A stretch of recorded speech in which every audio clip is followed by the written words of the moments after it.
unga ambayo iko na mafuta ama imechanganywa na kitu chochote, kwa sababu yeye alikuwa ni mtakatifu asiyechanganyika na kitu chochote. Hiyo ndiyo maana ya mwili wa Yahshua Mesia. Hakuchanganywa na kitu chochote, akawa ni mtakatifu. Akasema kwamba utwaeni ule mkate usiotiwa chachu mkaumeke. Sasa ninataka kuwapa wale ambao wamebatizwa katika jina la Yahshua Mesia, kwa sababu wao ndio walipewa ule mwili kwa njia ya mkate kuashiria mwili wa Yahshua Mesia.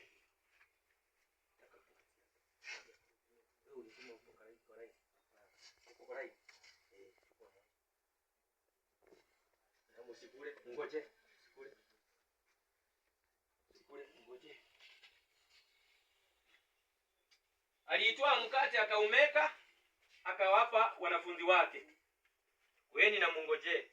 Alafu tuende katika kile mstari wa 33.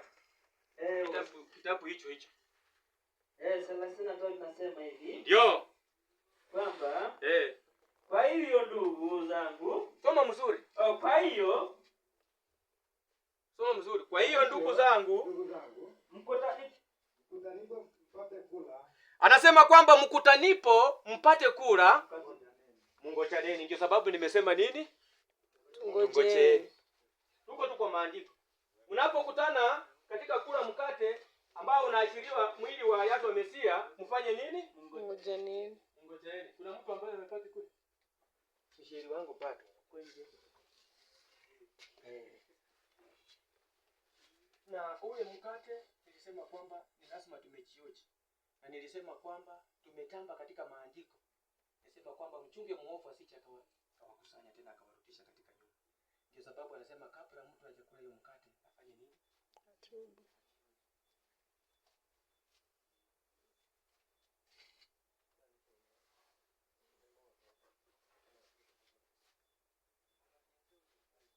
Akasema kwamba mstari huo anasema tukufanye nini? Inasema kwa hiyo ndugu zangu, ndio mkutanikapo mpate kula, mngojeni. Endelea mpaka mstari wa 34. Mtu akiwa na njaa ale nyumbani kwake. Tunajua kwamba tayari tumekula, kwa sababu hakuna sasa. Kwa hivyo hakuna mtu ako na njaa. Maandiko hivyo ndio yanasema. Si tulikula sisi chakula. Kwa hivyo hatuna njaa. Ndio sababu anasema mngojeni. Baba wetu apewe sifa. Amina. Enda mstari wa 25. 25. Inasema hivi. Ndio. Kwamba na hivi baada ya kula. Ngoja kwanza. Sasa na hivyo baada ya kula, kwa hivyo tukule. Ndio mambo ifuate. Tukule.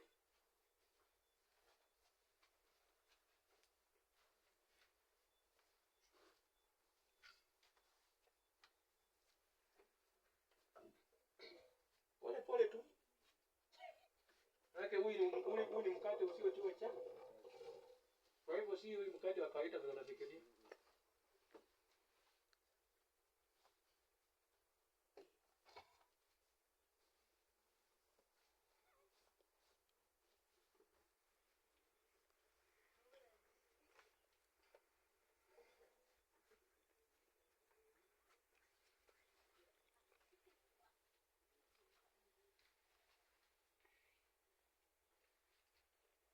Naendelea kukula.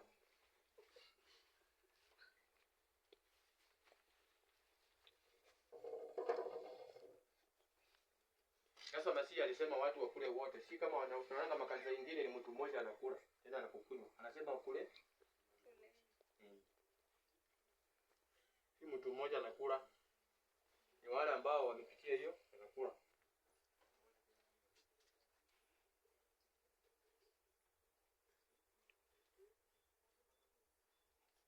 Soma maandiko. Na vivi baada ya kukula. Na vivi hivi baada ya kukula huo mkate, akakitoa kikombe. Akisema nini? Kikombe hiki ni agano jipya katika damu yangu. Fanyeni hivi kila mnywapo. Akatwaa kikombe, na katika kile kikombe kulikuwa na kitu amekiweka ndani. Akasema kwamba fanyeni hivi pia. mfanye hivi kwa ajili ya ukumbusho wa baba wetu apewe sifa. Amina. Sasa tunaenda kukunywa hiki baada ya kufanya nini? Manaka alisema na hivi hivyo alifanya hivyo. Kwa hivyo alishukuru. Tuombe. Baba wetu katika jina safi la Yahshua Mesihi, takatifu Elohim, Baba uchunguzaye mioyo ya watu, ni wakati mwingine sasa tumekuja katikati. Tumekuja mbele zako Baba ili kwamba ukapate kututakasa na kutubariki. Kwa ajili ya maandiko uliyotupa katika sherehe ya Pasaka. Ulipomaliza chakula mtakatifu, ulinyakua kikombe baada ya mkate, ukasema kwamba pia ukashukuru. Nawe ukatuambia kwamba katika visasi na visasi kuwa sheria ya milele tutakumbuka damu iliyotiririka msalabani kwa ajili ya kutukomboa na kutuokoa katika dhambi. Asante mtakatifu Elohim, kibariki kikombe hiki ukitakaze. Kwa kila mmoja atakayekinywea, mtakatifu uwe pamoja naye katika maisha yake. Na ni katika jina safi hilo la takatifu la Yahshua Masihi ninaomba na kuamini. Amen. Kwa hivyo akafanya namna gani?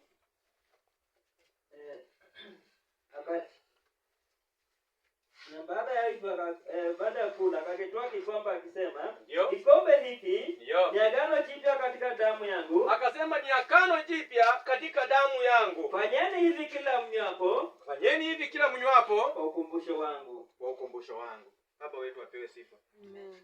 Kwa hivyo katika maandiko hayo ningependa usome kitabu cha Mathayo 26 kuanzia 27 mpaka 28 ili tuongezee walikunywa namna gani. Baba wetu apewe sifa.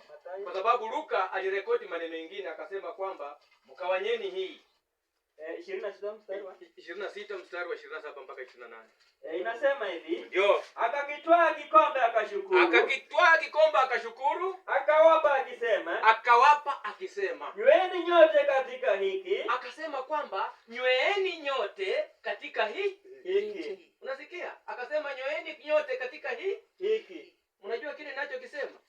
Kwa sababu lile jambo ambalo Yahshua Masihi anataka lidhihirike tutalipata kule mbele. Haleluya. Naam. Tutalipata kule mbele. Anasema nyweeni katika kikombe hiki. Akasema hajasema nyweeni katika vikombe hivi. Alisema kwamba nyweeni katika kikombe hiki. Endelea. Na inaendelea hivi kisema. Akashukuru akawapa akisema, nyweni nyote katika kikombe hiki. Ndio. Kwa maana hii ndio damu yangu. Kwa maana hii ndio damu yangu ya agano jipya. Imwagikayo kwa ajili ya wengi. Imwagikayo kwa ajili ya wengi kwa ondoleo la dhambi. Niendelee tena. Baba wetu apewe sifa. Haleluya. Ndio sababu naona kwamba damu tunayoikunywa ya Yahshua Mesihi ni ondoleo la dhambi. Na ndio sababu tunaambiwa katika maandiko mengine ambayo tutasoma kwamba tumenunuliwa kwa damu ya Yahshua Mesihi. Lakini kwa sababu alikuwa amesema na akawaambia watu wajihoji. Na nilipoleta Samuel ilikuwa ni ya kukutisha watu rohoni karibu. Katika hiyo 28 ikasema namna gani? Wakorintho wa kwanza 11:28 alisema kitu hivi akawaonya watu. Akawaambia lakini mnapokunywa mjihoji. Mnapokula mjihoji. Tulikuwa tumejihoji kupitia kwa maandiko. Inasema. Ndio. Lakini mtu ajioji mwenyewe. Akasema kwamba lakini mtu ajioji mwenyewe. Na hivi ule mkate na akule mkate na kukinywea kikombe. Maana naye nakunywa. Maana kwa nini? Alikuwa anasisitiza kwa nini? Sikiza hiyo maneno. Maana naye nakunywa. Alaye nakunywa. Kula na kunywa na hukumu ya nafsi yake. Anakula na kukunywa hukumu ya nafsi yake. Nasikia kutoku. Ni kwa nini anajihoji? Ngoja kwanza. Kwa nini mtu ajihoji? Kujihoji ni kujitakasa. Kujihoji ni kujitakasa na kutubu. Ili kwamba unapokunywa na kukula mkate, unakula wewe mwenyewe unajihukumu. Kama wewe si msafi, hautakani kukula. Kwa sababu kila mtu ako na kipimo cha roho ya umejiamini. Lakini wewe ukienda shortcut na kumbe umetoka huko nyuma mmekosana na mtu, itapatikana kwamba umejifunga mambo mengine. Na hukumu huwa inamtia mtu gereza. Na ndio sababu kwamba mtu mkutanapo kukula na kukunywa, mtu na ajioji yeye mwenyewe. Baba wetu apewe sifa. Amina. Ni kwa sababu kutakuwa na mashemasi ambao wataongoza meza ya Bwana. kutakuwa na mapasta, wachungaji wataongoza meza ya Bwana. Kwa hivyo ni vizuri kufuatilia maandiko ili kwamba ujue kwamba step by step tufanye yale iliyoandikiwa. Akasema kinyweeni kikombe hiki, maana yake ni ukumbusho wa damu yangu iliyotiririka msalabani kwa ajili ya wengi. Haleluya. Kwa hivyo tunaenda na tumeshukuru tayari, tunaenda kukinywa kikombe hiki. Ukienda katika Luka mtakatifu, yeye anasema mkawanye. Lakini Marko naye anasema kwamba ni kikombe hicho. Na hata kwa hivyo tutafuata Marko na Mathayo. Luka anasema kawanyeni. Kwa hivyo manake limerutiwa na wale walioandika wawili, tunafuata wale ambao walioweka. Alisema kwamba kawanyeni mkunywe. Labda ni kukawanya kwa kukunywa, mnakawanya kwa kikombe kimoja, na Kiswahili ni kigumu ama Kizungu sijui nafanya namna gani. Kama tungekuwa na Biblia ya Kizungu tungesoma hiyo Luka 22:17. Luka anasema aje 22:19 katika Kiingereza. Luka 22:19 mpaka 20. Mstari miwili tu.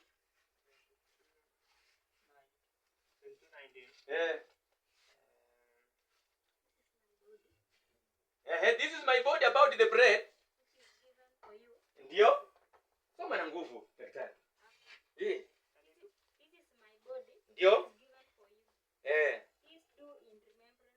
Please do in remembrance of me. Akasema kwamba this cup is the New Testament in my blood which it is shared for you. Oh. 17 Shed.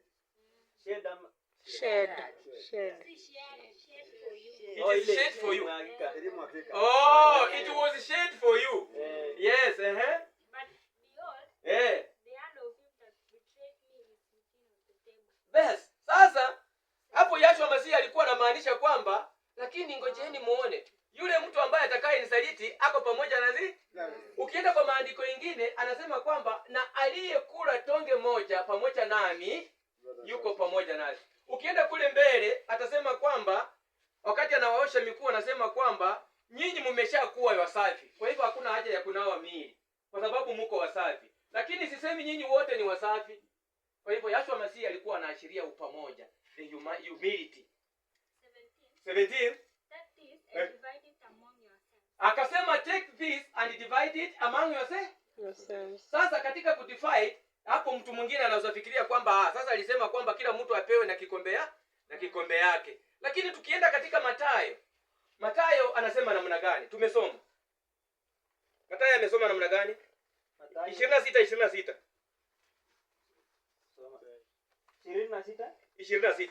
26 26 inasema hivi. Ndio. Nao walipokuwa wakila, alitoa mkate akaibariki. Tulibariki mkate tukishakula. Akaumega. Akawapa wanafunzi wake akasema, ndio, twaeni mle. Ndio. Huu ndio mwili wangu. Hivyo ndivyo nilivyofanya. Akakitwaa kikombe. Akashukuru. Akawapa akisema, nyweni nyote katika hiki kuashiria upamoja, humility. Haleluya. Na katika kukawanya mlikawanya hiyo moja. Haleluya. Katika kukawanya hakusema chukueni nyingine kule huko. Baada ya kushukuru mnakawanya ile kiliko ndani. Hamkawanyi vikombe, mnakawanya ile iliyo ndani. Hiyo ndio kuelewa thabiti. Marko naye anasema 14 namna gani? Marko 14. Marko pia amezungumza hapo.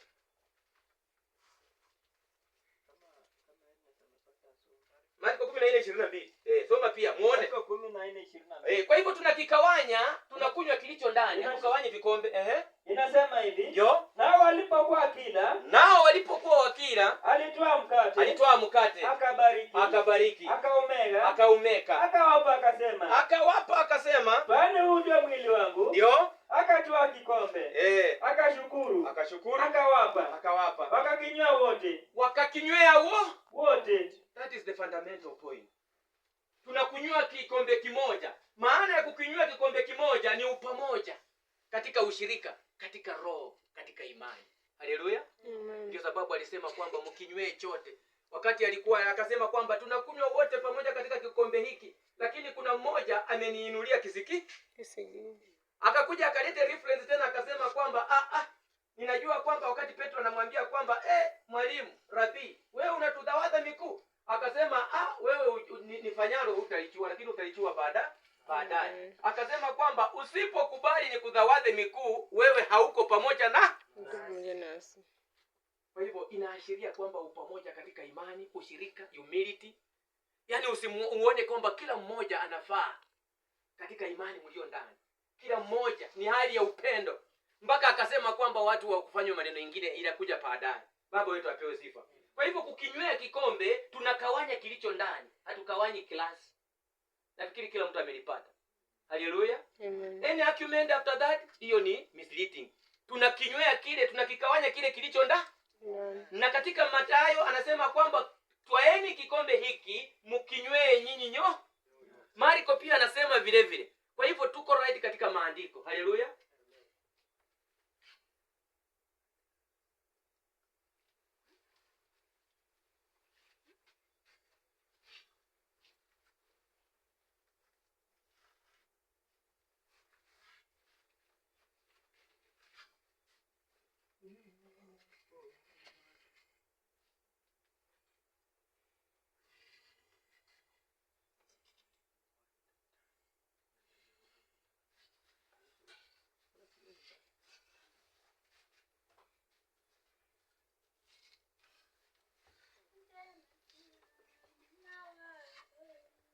Asante Mesia, mwana wa Elohim.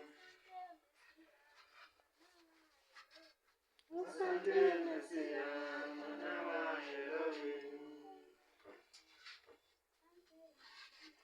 Asante Mesia, mwana wa Elohim.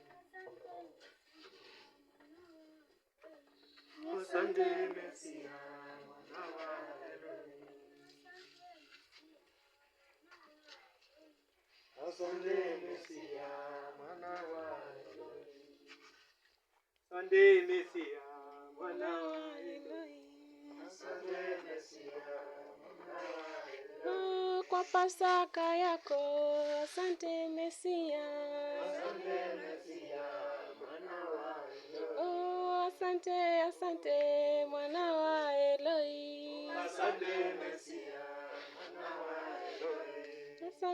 Asante mwana wa Elohim. Asante Mesia, mwana wa Elohim. Kwa uwezo wako, asante Mesia. Asante Mesia, mwana wa Elohim. Kwa uwezo wako, asante Mesia. Asante Mesia, mwana wa Elohim. Kwa siku ya leo, asante Mesia. Asante Mesia, mwana wa Elohim. Asante mwana wa Elohim. Asante Mesia, mwana wa Elohim. Asante papa yangu, asante Mesia. Asante Mesia, mwana wa Elohim. Kutupa uhai baba, asante Mesia.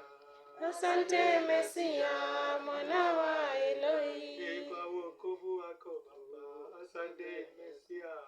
Asante Mesia, mwana wa Elohim. Asante baba, asante Mesia.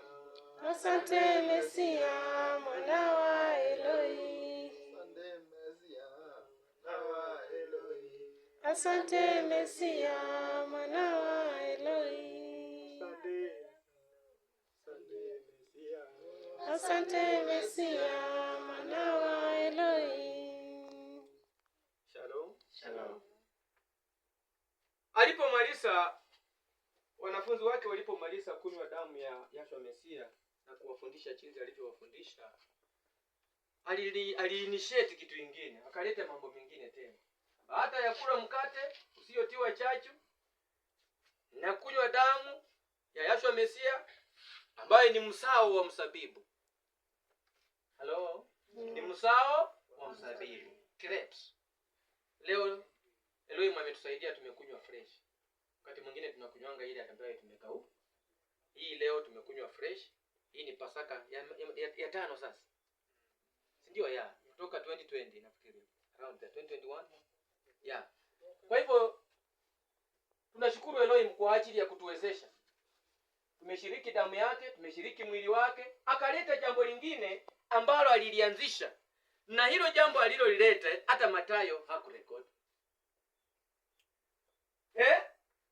Hata Luka hakurekodi. Hata nani anaitwa Marko hakurekodi. Yule alikuweko tena akaandika kitu. Maana wakati walimaliza hiyo hawakurekodi mambo mengine ambayo tunakuja kulete. Haleluya. Lakini ikaandikwa na apostol mwingine. Ndio sababu tunasema kwamba hii mambo yote iliandikwa na apostles wanne wakarekodi. Akakuja tunaikumbuka katika Paulo akifundisha wa Korintho vile ilikuwa. Shalom. Paulo alipowafundisha wa Korintho yale ambayo tumefanya. Sasa Yohana naye alikuwa ni mtu ambaye nafikiri ni tofauti. Akarekodi mpaka mwisho. Lakini hawa wakaruka mahali pengine wakarekodi wakaanza kuimba wakienda kwa katika mlima wa Mzeituni.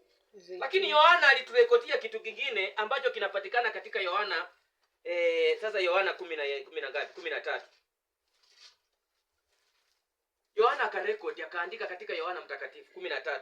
Inasema hivi. Ndio. Basi kabla ya sikukuu ya Pasaka, Yashua hali akijua kwa saa yake imefika. Wakati sasa Yashua Masihi alipojua kwamba wakati wake umefika kwa ajili ya kurudi kwa baba yake, atakayotoka katika ulimwengu kwenda kwa Baba.